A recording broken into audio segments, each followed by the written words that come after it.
അങ്ങനെ അളിയനും കൂടി ബുള്ളറ്റിലൊരു യാത്ര കഴിഞ്ഞ് വന്നു.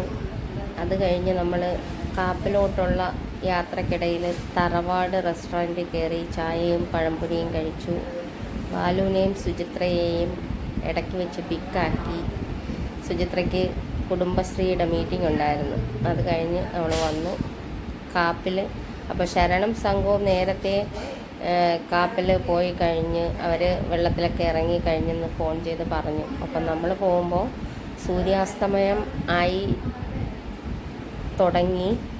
സൂര്യൻ ഇങ്ങനെ താന്നുകൊണ്ടിരിക്കുന്നതാണ് നമ്മൾ കാണുന്നത്. ഇപ്പോൾ നല്ല സീനായിരുന്നു അത്. കാപ്പിലിൻ്റെ പ്രത്യേകതയെന്ന് പറഞ്ഞാൽ കടലും കായലും ഒരുമിച്ച് കാണുന്ന ഒരു സ്ഥലമാണ് കാപ്പിൽ.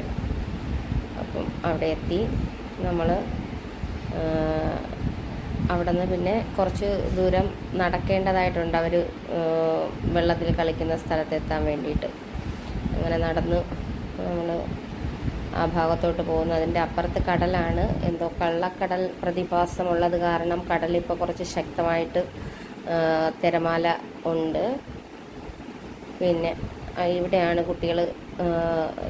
വെള്ളം ഇങ്ങനെ കെട്ടിക്കിടക്കുന്ന വെള്ളമാണ്, പക്ഷേ അവർ നിൽക്കുന്നത് കണ്ട. അപ്പോൾ അങ്ങനെ നിന്ന് നീന്താനും ഒക്കെ പറ്റുന്ന തരത്തിലാണ് അവിടെ സജ്ജീകരിച്ചിട്ടുള്ളത്. അതുകൊണ്ട് നല്ല എൻ്റർടൈൻമെൻറ്റായിട്ട് നീന്തി കളിക്കാൻ പറ്റും.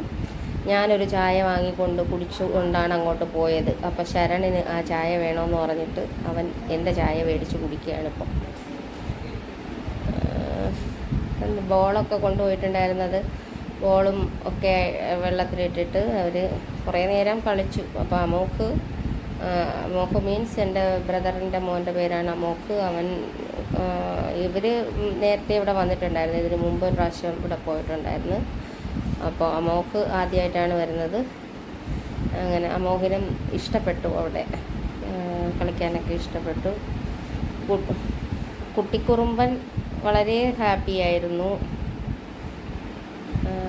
പിന്നെ കുറേ നേരം, ഏകദേശം ഒരു 2 മണിക്കൂറോളം അവരവിടെ വെള്ളത്തിൽ കളിച്ചിട്ട് പിന്നെ നമ്മൾ അവിടെ ഒരു കുഴിമന്തി റെസ്റ്റോറൻറ്റിൽ കയറി കുഴിമന്തി കഴിക്കാനായിട്ട് വെയിറ്റ് ചെയ്യുകയാണിത്.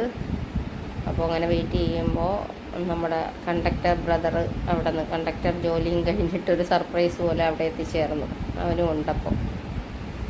അങ്ങനെ അവിടെ നിന്ന് കുഴിമന്തിയൊക്കെ കഴിഞ്ഞ് പിന്നെ ഇവർക്ക് ഇവിടെ നിന്ന് തിരുവനന്തപുരം വരെ പോകണമല്ലോ. അതുകൊണ്ട് ആസ്വദിച്ചൊന്നും കഴിക്കാൻ നിന്നില്ല. പെട്ടെന്ന് വെപ്രാളപ്പെട്ടൊക്കെ കഴിച്ചിട്ട് അവർ തിരുവനന്തപുരത്തിട്ട്